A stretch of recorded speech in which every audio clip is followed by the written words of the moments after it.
It's a cliche that I hear a lot, that the only constant is change. Well, change isn't appearing. Change isn't happening.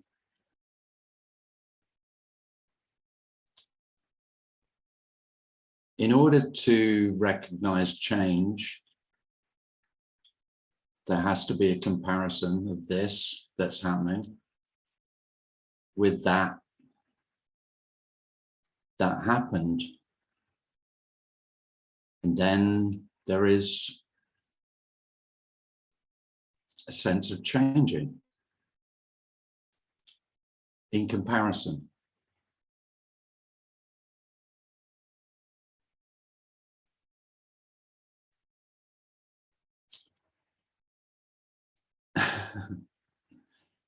Now, I'm not saying there isn't the appearance of change, but there is no change without comparison. And I could say this doesn't change, but there is no this that doesn't change isn't something that doesn't change. Things appear to change. Things appear and appear to disappear. Things appear to age. But really, again, it's only in comparison with that. This doesn't age. This doesn't change.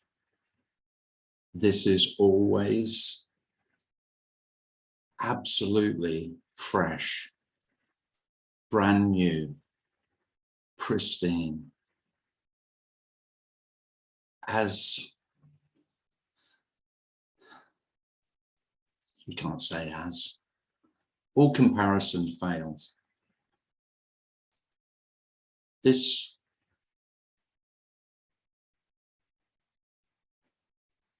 that isn't this.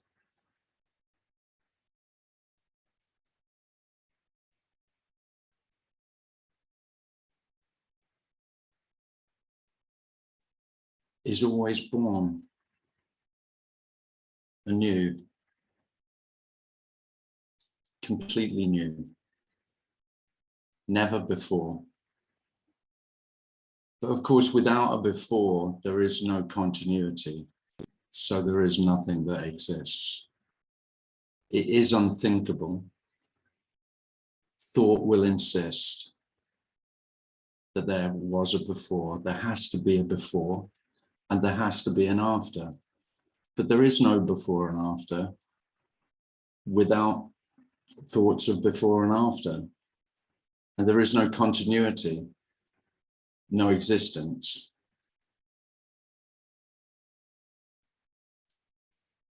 And by existence, I'm using the word as in continues in time.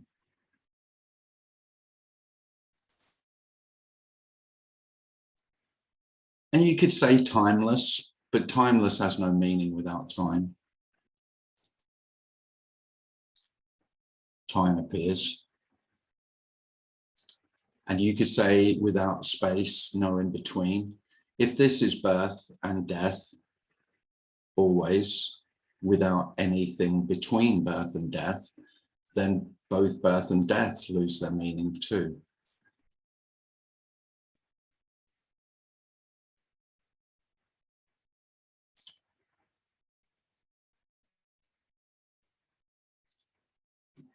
I don't want you to think I understand what I'm talking about. I haven't got a fucking clue. This annihilates anyone now suggesting that they understand and they've got an answer. Actually, there's no recourse to argue with them about that. It's just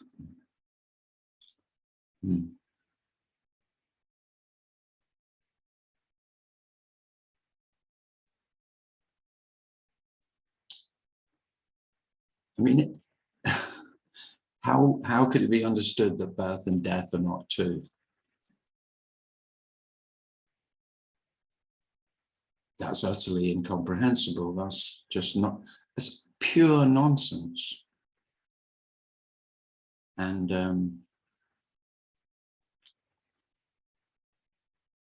no wonder a lot of people tell me what I speak is nonsense. And I don't disagree.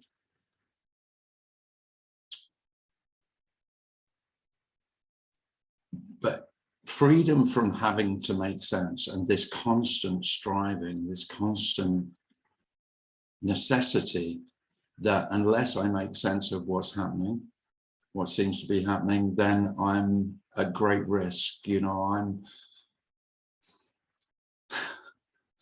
I won't be able to function. I won't be able to be, but most of all, I won't be safe. It's this sense of I need to know what's happening in order to, and understand what's happening in order to be safe. It's simply not true. There is no one who knows what's happening. The best anyone knows is things about what's happening. And of course, that's endless. That's limitless. I mean, human beings are incredible creatures that so ingenious and coming up with 100,000 ways of dissecting this to make sense of it.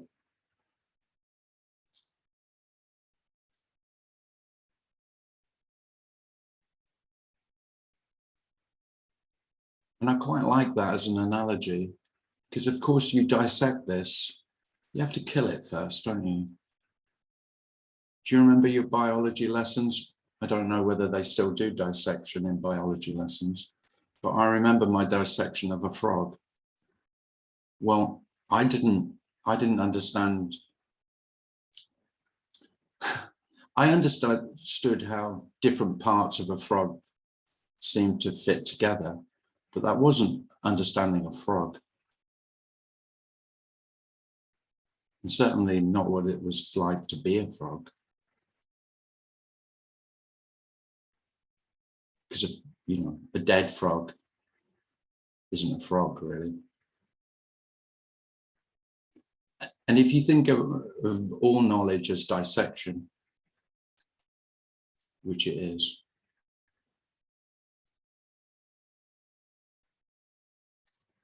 then in effect, what you're doing, what the mind does is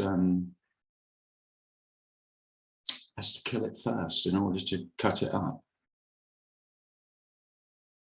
Not really, but it's not a bad analogy for knowledge and understanding. So what I'm speaking of isn't knowledge. I don't know what I'm speaking about.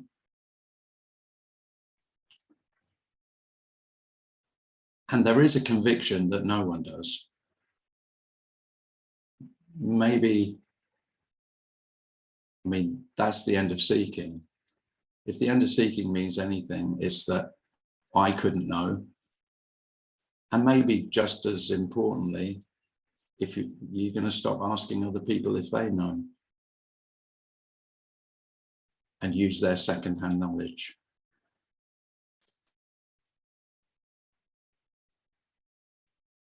This doesn't need any knowing.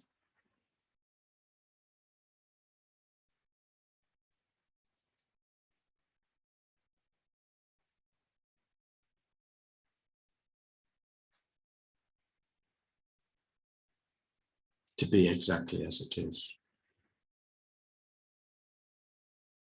And that might sound like I'm making knowledge wrong. It's not like that at all. It can be fun, but seeking generally isn't fun. It's painful.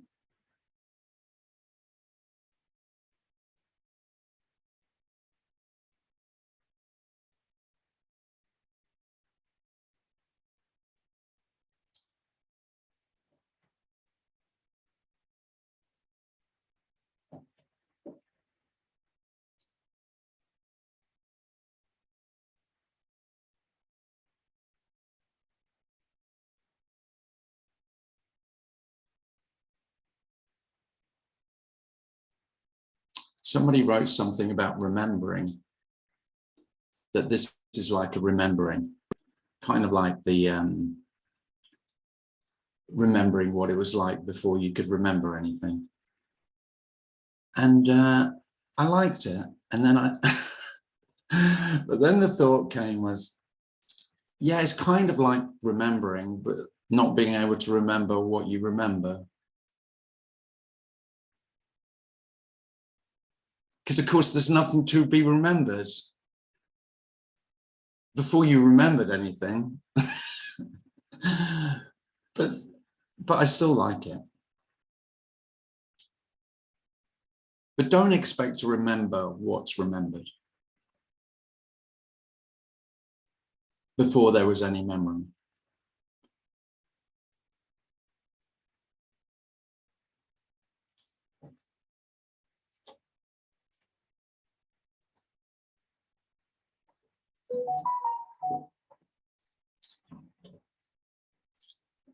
Well, thanks for coming, everybody. Nice to see you all. If you would like to ask a question or you want to share anything, then just put your hand up.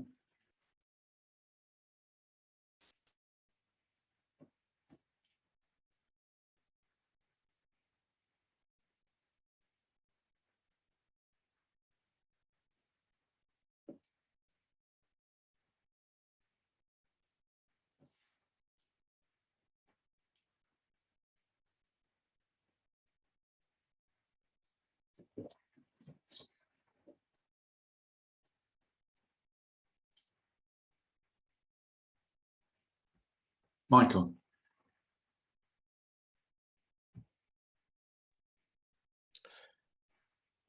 I've been thinking and writing a lot about change, or our idea of change. I think we live in a world of freeze-framed objects separated from each other. And from that perspective, in freeze-framing events and objects, they appear to change. Mm-hmm. And that's the only perspective the objectifying brain mind can have, is this objectification of the world. I think it's so difficult for it to see or even grok the idea that change doesn't occur. A river doesn't change. It just meanders. The banks can change, or banks can, whatever the word I'm thinking for. The banks appear to change, but they're not. It's just the river flowing. It's one continuous flow. A baby doesn't turn into a toddler, doesn't turn into a teenager, doesn't turn into an adult. It's a constant flow. Innumerable, infinite changes, cellular structures, everything flowing. There's no change, really. Nothing changes. We can't see that, of course, because our world is objectified. Everything is distinct entities, distinct events. I think of my wedding as a separate event, but it wasn't. It was everything before my birth had to come together just so in this flowingness. And that was just part of the flow. There's no separate events. There's no separate things. We can't see that, like you said. I think to ponder it, to play with it, is fun, is part of the joy of being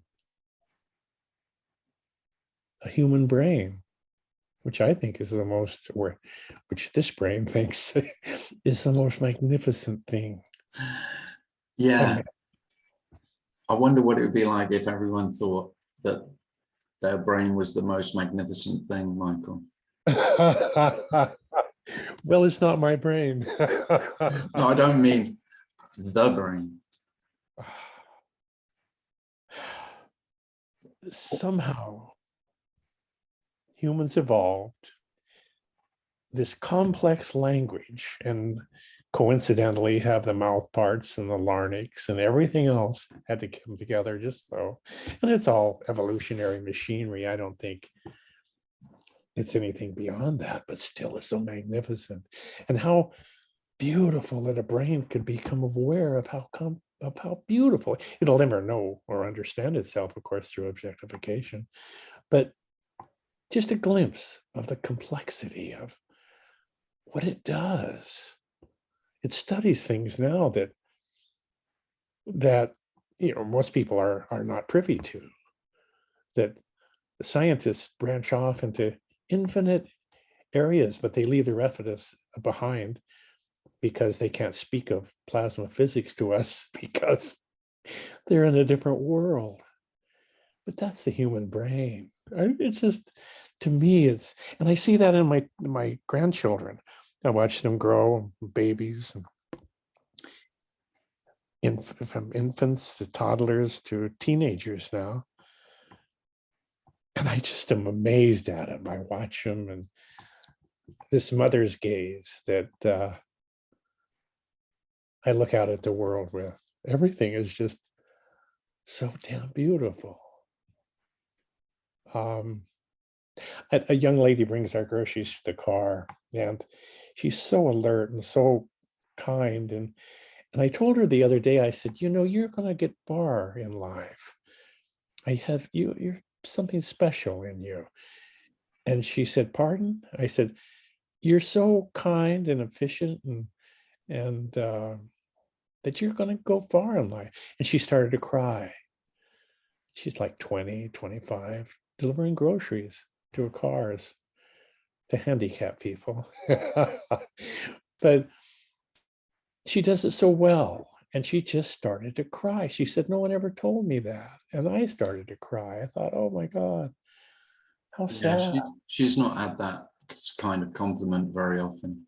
No, shocked her. And I'm just, everywhere I go, I feel like that. I watch old couples holding hands. I saw a pair, a group of, a group brings people into Target, and I sit in coffee and watch them. And there was a group, two Down syndrome kids that were in love, teenagers maybe, I don't know. And he brought back a box with a super figure in it, and he was just ecstatic and giggling like a child. And she was too. And I'm sure she wasn't terribly interested in superhero figures, but she shared his joy. And then I was watching them and I shared their joy too. Only human beings can do that. I watched a mother with a child that was trying to bite her. And she said, no, you don't bite mommy. She had two other children. This child was just out of control. And I watched her and she passed by and I said, you're a wonderful mother. She said, oh, thank you. But she's stuck with this little rat kid who's trying to bite her. He was pushing stuff off his shelves. He was going crazy. She was so patient with him and I fell in love with her. So nice to be a human. It doesn't last that long. Yesterday I was in Wyoming on a ranch, and today I'm an old man in California. Nothing's changed. I love you, Tim. Thanks, Michael. Thank you. Lovely. You're lovely.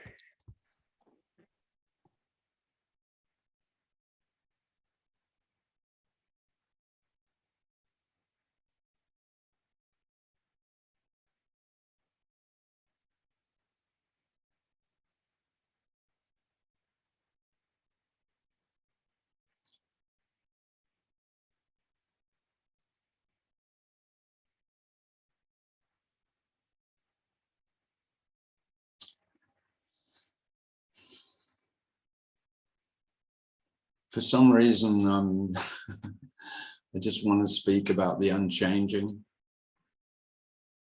There's a desire to speak about the unchanging. I do think that spirituality, religion particularly, has hijacked the unchanging as something else, and it's not. This changing, appearing to change, is the unchanging. It's not complicated, it's just incomprehensible. Now that's not the same as complicated. It's too simple. It's far too simple to be comprehended. But the appearance of change is the unchanging appearing to change. I mean, it's not complicated.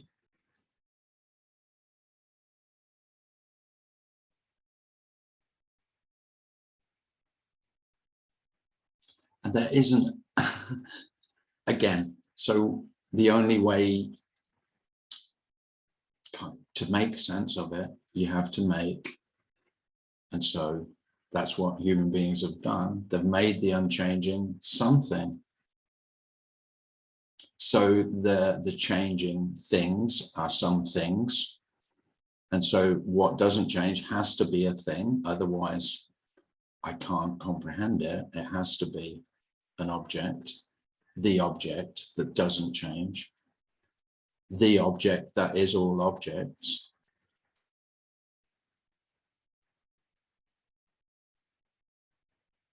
No, there aren't any objects.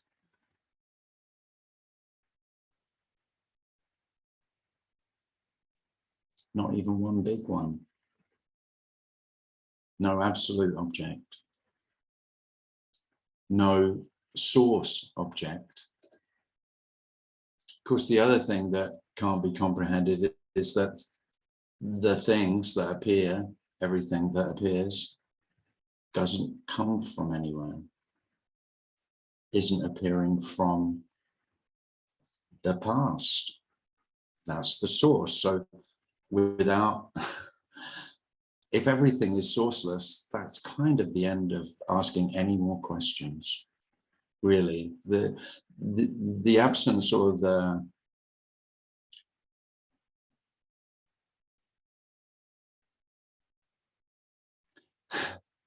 because without a source, then all the questions, the big questions, where does this come from?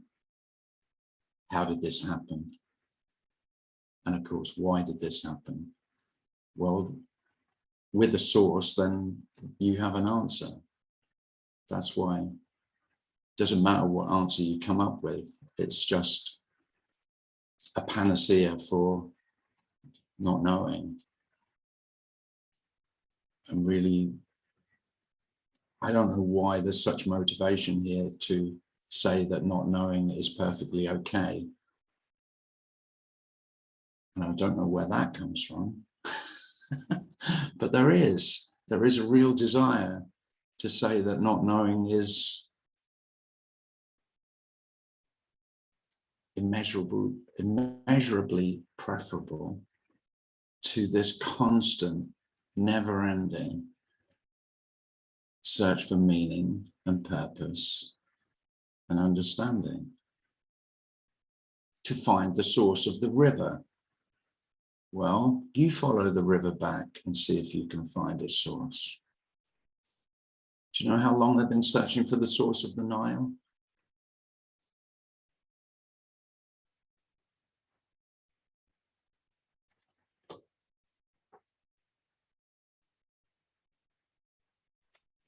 How long, Tim? How long have they been searching for that? I've no idea. I just made that shit up. I know, I'm kidding. Hey, you know what?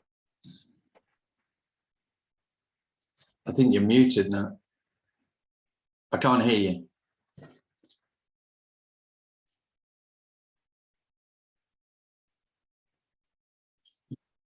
This keeps connecting to my car, sorry.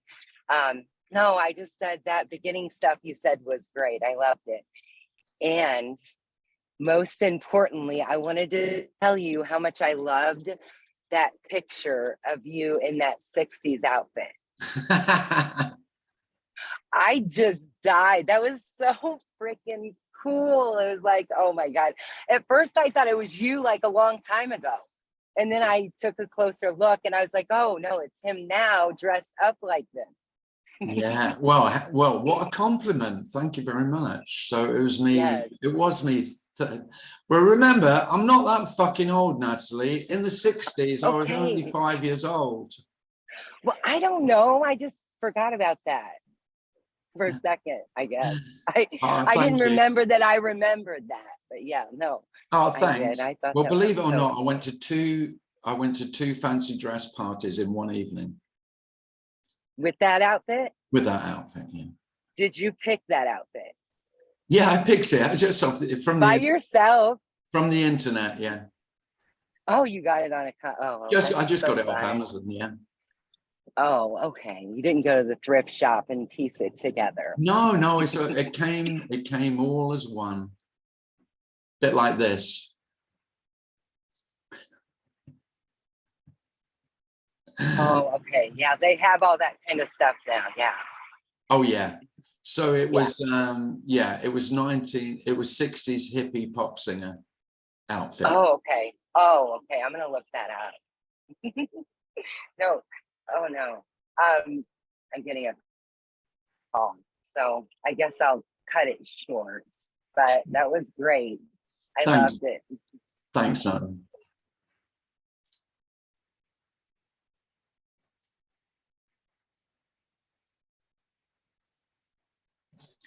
I haven't quite figured out how to raise hand here, but Sequoia. yes. Hi. Hi. Talking about nothing ever changing. From first memory, from the beginning, from first memory, it was clear that nothing ever changed. For you? And yes. Wow. And that only came to me today. It was quite You're ahead of the game. Unique trying. Well, it was quite fun trying to express this to the little friends in the schoolyard. Right. They thought I had two heads. But yes, I mean, it's just been absolutely clear that nothing has ever changed. No. Wow. That's not very clear to many. Yeah, well, I would say, I mean, this is just a story, but I'd say everybody comes in this way, and that it gets conditioned out of them. Well, yeah, if I was telling the story, I would say, well, once self is established as the constant, as the continuity, then everything seems to change. Yeah. Yeah. Yeah. And for some reason that just never came to pass, I guess. I don't know. Well, Sequoia, I'd say for no reason, yeah. Yeah. Has that been difficult for you? You know, with that sense, trying to express that to everyone else who's convinced of, has a total conviction in changing? I don't give it any effort. I haven't, since early attempts, like I said, when I was early on, I just have never broached it. No. And it has created a sense of differencing here, I guess, is the only word I can come up with. But it's all lovely as however it is. Yeah.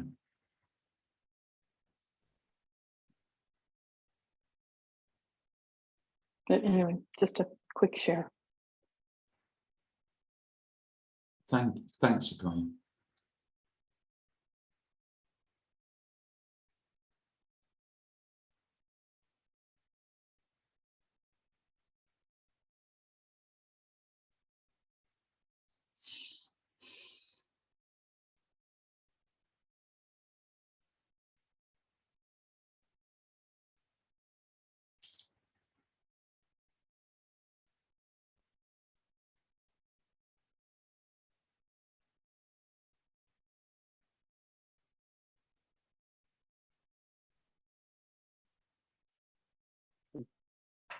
Dave has his hand up.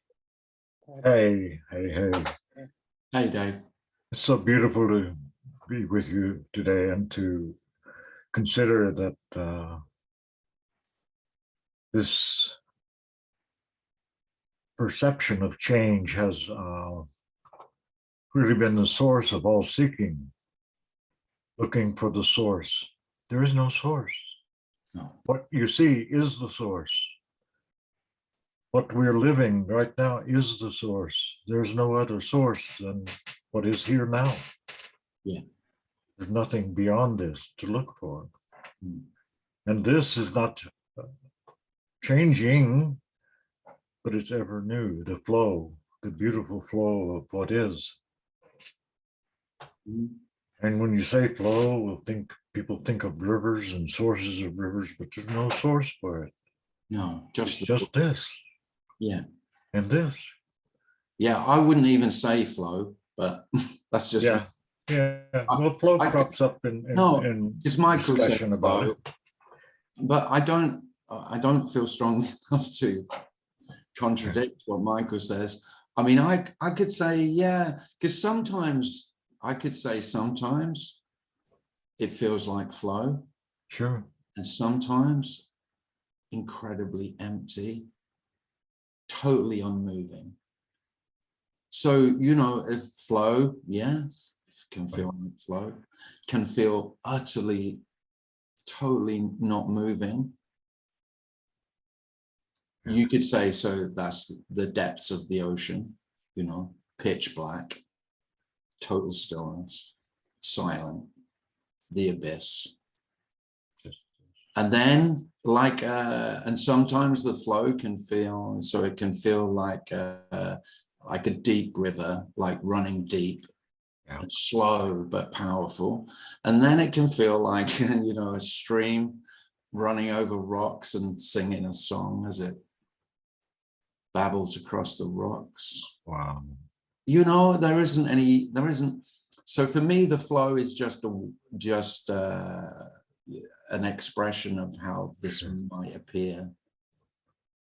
And there isn't one that's more true than another.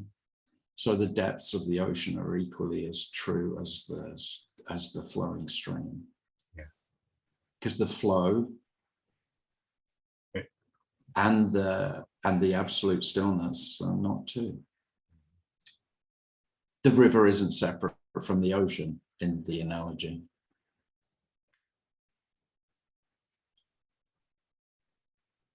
Thank you. And of course, in the story of rivers, I used to teach geography. Of course, the river has a source, but then the source of the oceans are the rivers. The rivers fill the oceans in the story. Well, that's not true either. Right. Yeah. And that perception of things. Yeah. This is a source and that's a result. Yeah. There's really no difference. No. And for me, a lot of the end of the seeking was my seeking was about connection. So I was always desperate to connect with other human beings, which that still appears, the desire to connect with other human beings. Otherwise, I wouldn't be doing this, I guess. But of course, I wanted to connect with the source. I mean, hence religion's so popular. Sure. Spirituality is so popular. And so that I didn't feel so alone. you know, so isolated, so separate and Mhm. small. I wanted to, you know, if I can connect with the source, then I won't be little me, vulnerable little me. I'd be at one with all.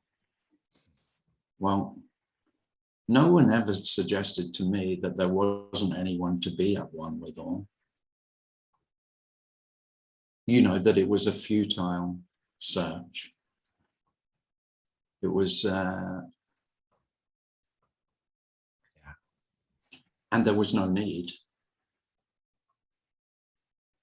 But of course, if when I was a seeker, and I was looking for the source and looking for oneness, to be at one with oneness, then I wouldn't have wanted to hear that there wasn't a oneness to be at one with.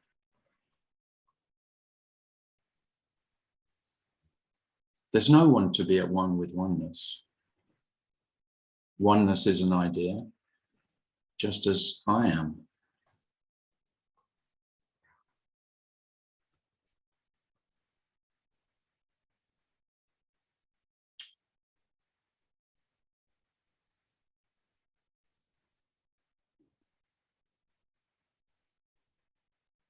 Anna has a hand up.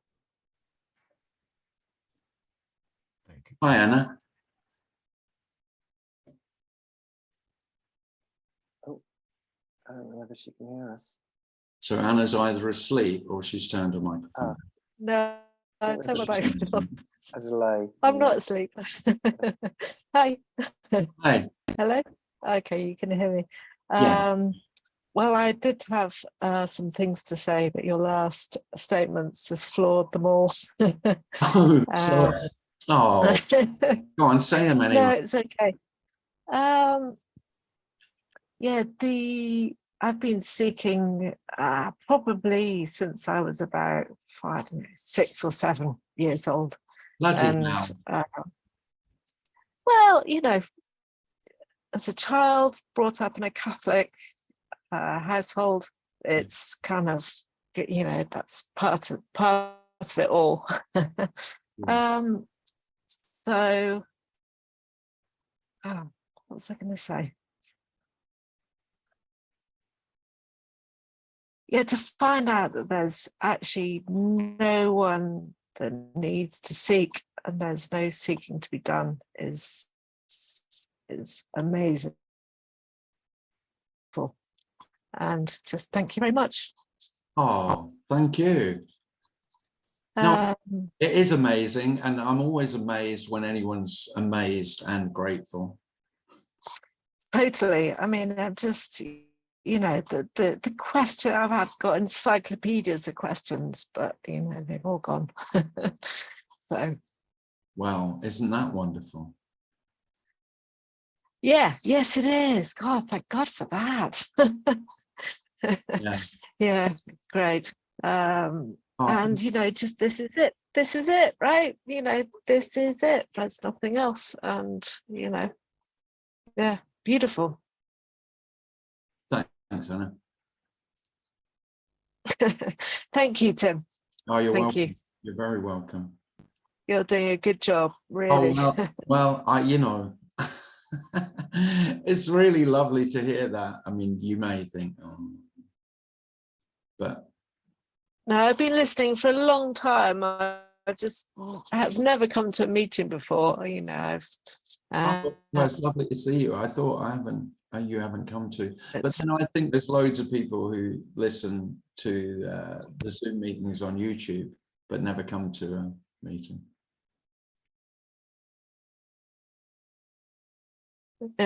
it's quite it's different actually. Listening in retrospect, it's kind of it's a different experience. It's, you know, but it's very nice to be here. I'm lovely to see you. Yeah.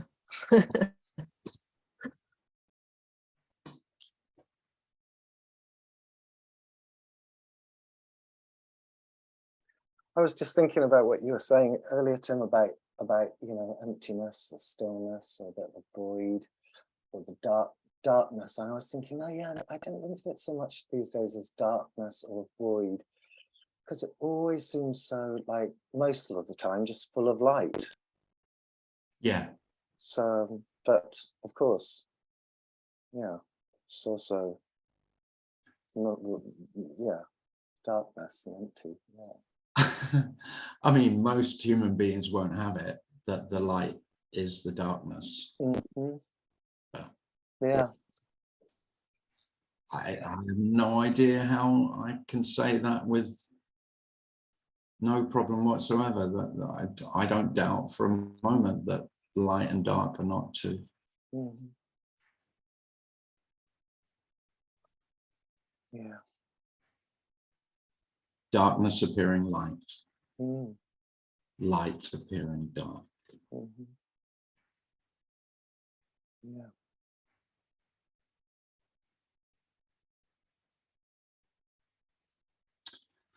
Well, that always prompts, I can't help it, but always my fear of the dark just comes, that just like what that whooshes up like from childhood, because I was always afraid of the dark.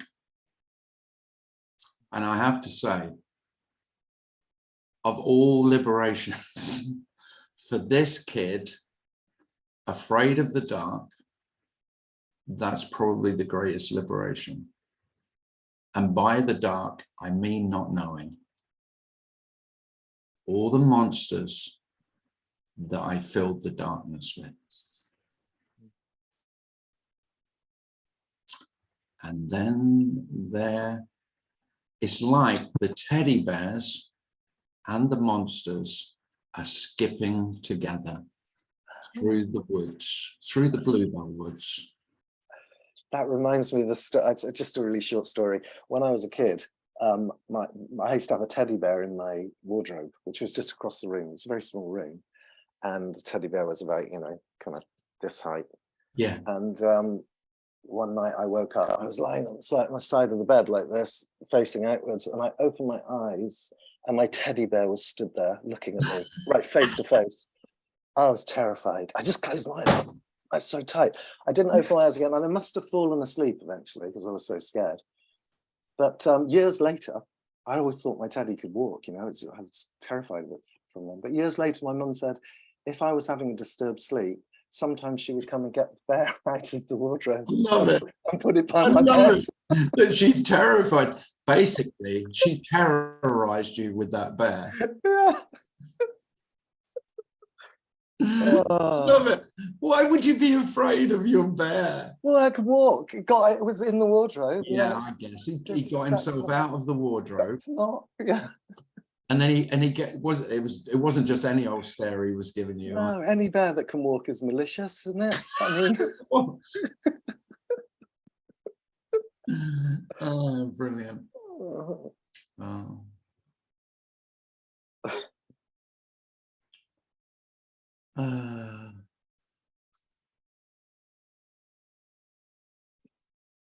Hey, Tim, what you were saying about the light and the dark not being separate, it reminds me of that one kind of quote, the devil is but the other face of God. Have you ever heard that? I have heard it, yeah. I don't know what it means, but it just reminded me of that. Well, fallen angel and all that. Yeah. Yeah. Yeah. Well.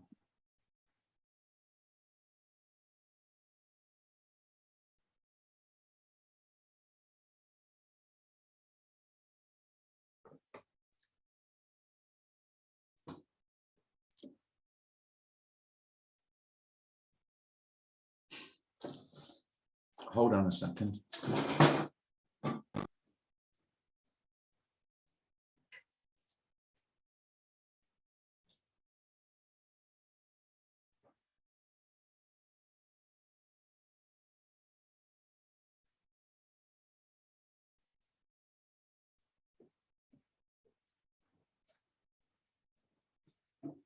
Oh.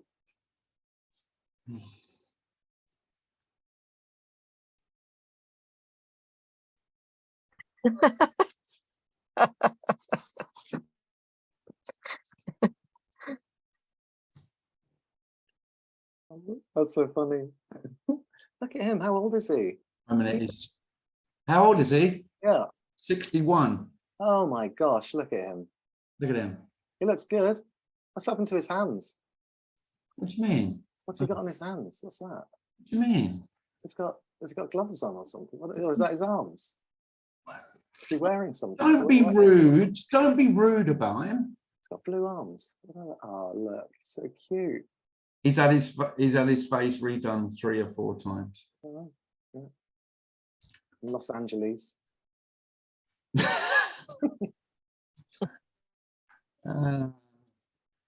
Yeah. I was thinking as well about what Michael was saying, you know, how this doesn't last long. And I was thinking, you know, and in one way it doesn't last long, but of course, another way it doesn't last at all either. No, it doesn't last. No. Well, there's no lasting to it. Well, nothing doesn't last. All all the things seem to last for some time. Yeah. No. Yeah, this doesn't last at all. Is as accurate as you could get. Well, lasting is existence, isn't it? Yeah. Yeah. How long have I got? Yeah. Well, the how long have I got is the problem, you know, it's pretty much #1 dilemma for most human beings. That's really, especially when, you know, time's getting on, seemingly, as Michael pointed out. You see, Michael thinks that he's not got as long as me and you, Darren. Yeah. Like we fucking know. No idea. Isn't that, I mean, that is both dreadful but wonderful. I mean, it is wonderful. That's liberation. There's liberation just in that, in the purest not knowing, which, I mean, every human being, no matter how solid their sense of self is, will agree that we don't know that. And yet it's the biggest fear for most human beings. That's the biggest fear. So, but the fear is there's lots I need to do, you know. So I've got my bucket list, and I've you know, out of the 100 things, I've ticked 4 so far, and I'm 78 years old, and I've ticked 4 out of 100.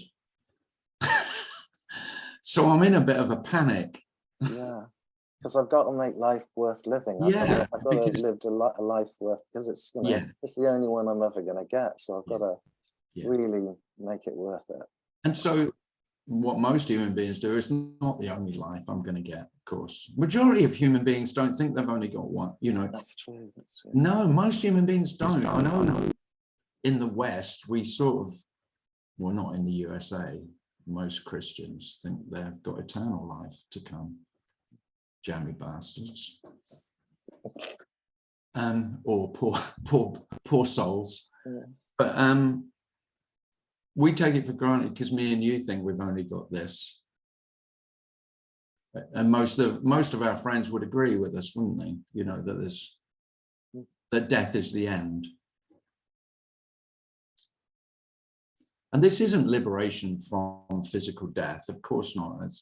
That's nonsensical. But it is liberation from fear of death.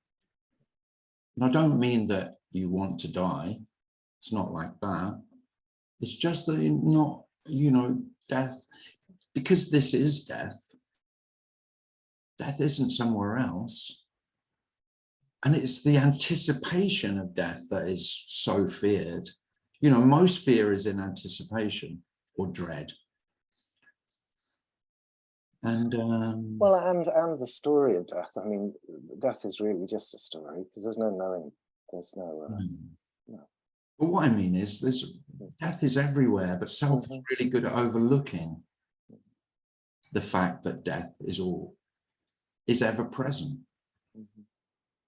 I mean, we see the beautiful rose. We don't look next to it at the one where all the petals have fallen off and the rose is dead. We overlook the death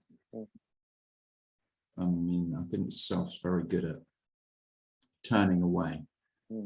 Which is why you could say it's all death, or you could say it's all life. You could, Yeah. you could say anything really. Well, yeah. Jim, Hello. hello.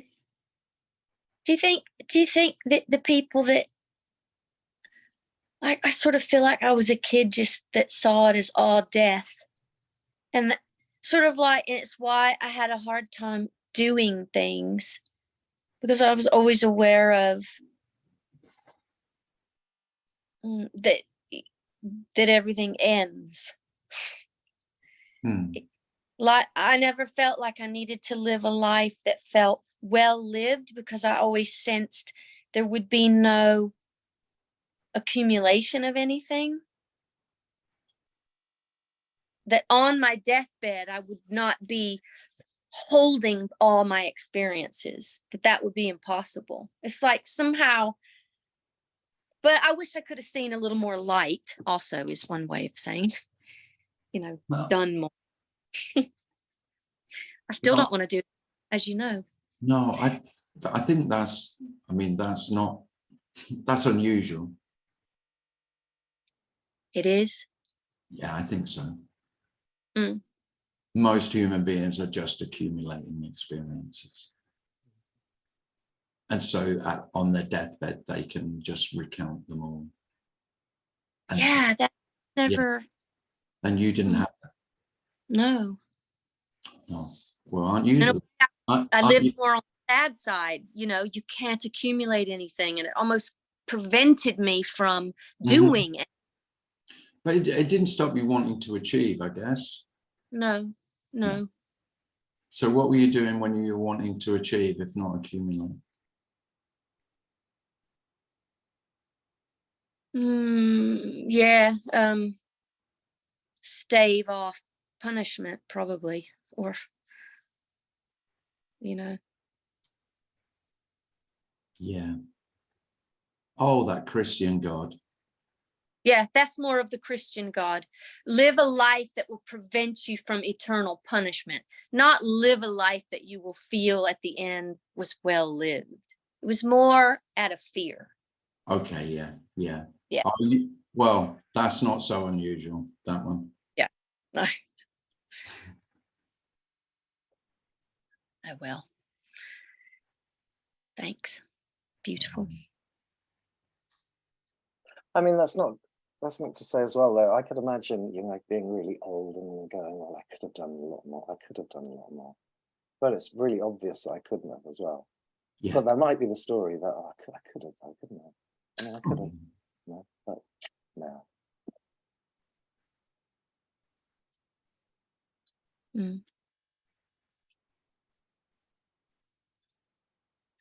Yeah, I think the feeling of regret could still appear without the story of me. That could just be without doubt. Yeah.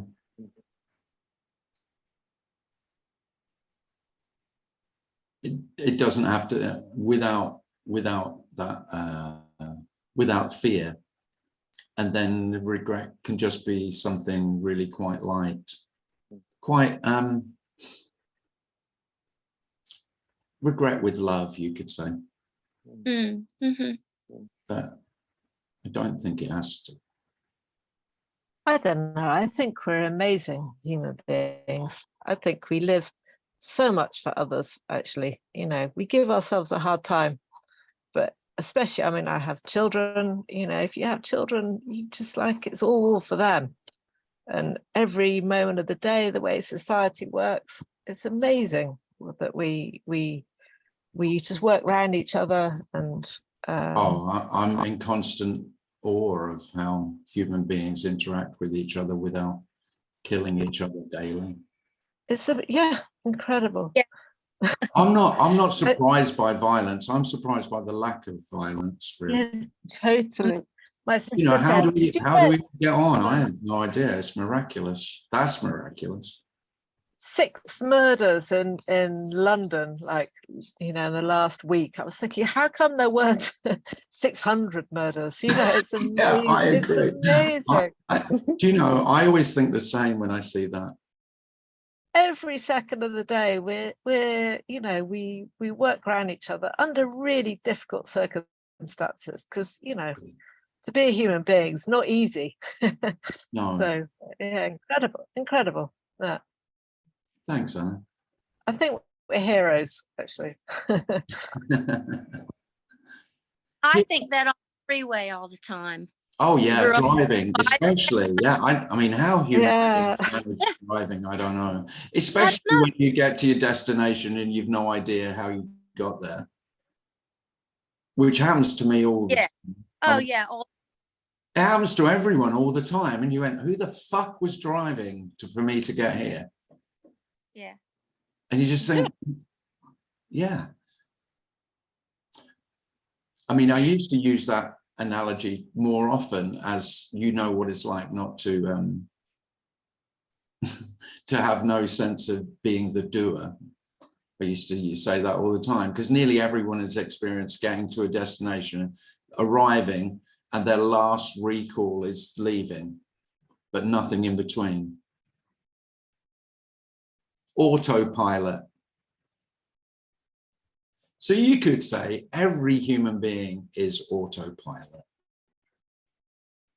with the illusion of being the doer now and again, coming and going. Everyone knows there's no concrete sense of self, no concrete sense of being the doer that remains all the time.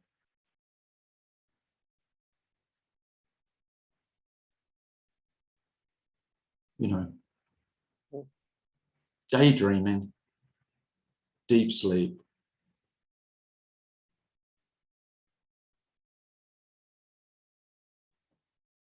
Michael has his hand up.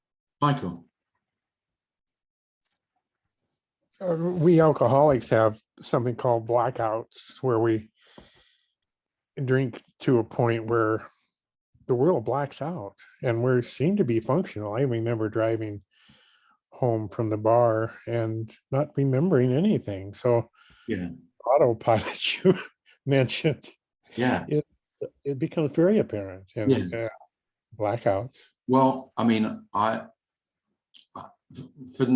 we don't know why some human beings are find alcohol addictive and others don't. I didn't. I had plenty of blackouts still, Michael. Yeah. In my youth, I just had no. So, you know, I'd get in at 4 a.m. and I've got my last memory is 11 p.m. I did that. Something's happening. Yeah. No, and apparently I'd been really quite busy during those 5 years. I've heard stories. I don't believe Yeah. it. That's true. Yeah, there's lots of clues that we don't know what we're doing, and there's actually not a doer of what's being done. There's loads of clues, but self will always just overlook them. We'll just turn away, doesn't want to see any of that. You know, there's self just won't have it, because how on earth am I going to get what I need, what I want, without me and my power?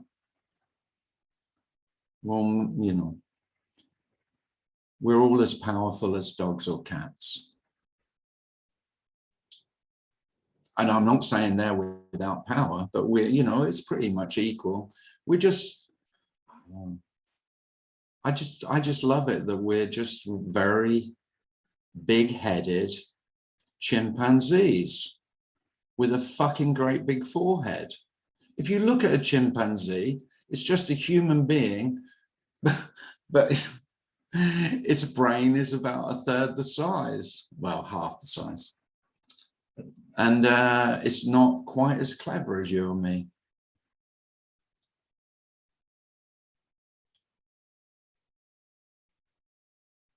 And do you know, human beings are much more beautiful when you see them as animals. You look at, you know, how much you love to see a dog. I see so many human beings who are quite, every dog they see, they want to pet and love, but they're petrified of the human beings. Well, human beings are, yeah, I mean, I am, it's I that is afraid of the other selves. But, you know,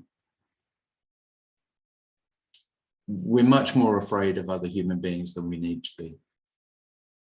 Even though, you know, there might be 6 murders in London out of 8.5 million human beings, but, and of course, ironies with murders is most murders are committed by loved ones. That's the truth. Not by strangers. We're all strangers, so there aren't any strangers. You don't know the ones you know best any more than first meeting of someone you've never met.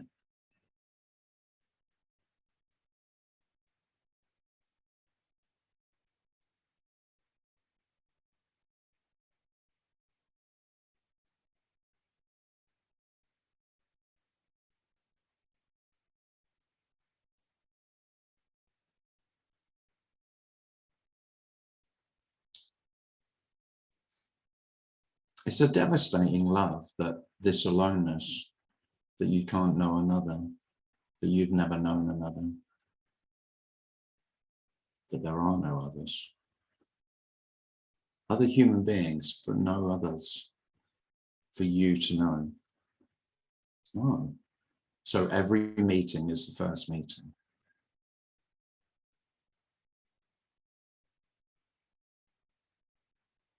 Always new.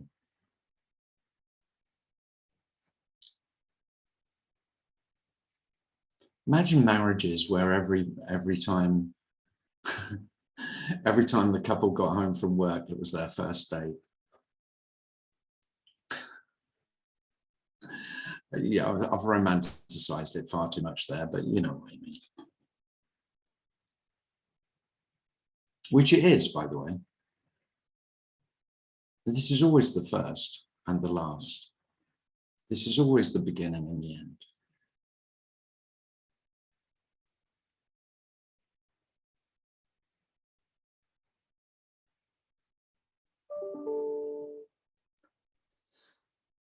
Well, thanks for coming, everyone. I'll give a quick plug. I'm in Copenhagen in 3 weeks, the first weekend in October.